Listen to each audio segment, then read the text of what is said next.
Natatandaan mo pa ba nung tayong dalawa ay unang magkita?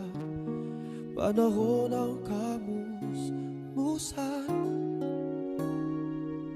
sa piling ng mga bulaklak at halaman. Doon tayong nagsimulang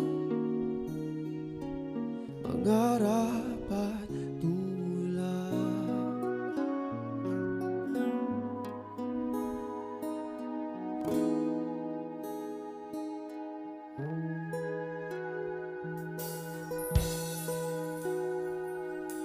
Natatandaan mo pa ba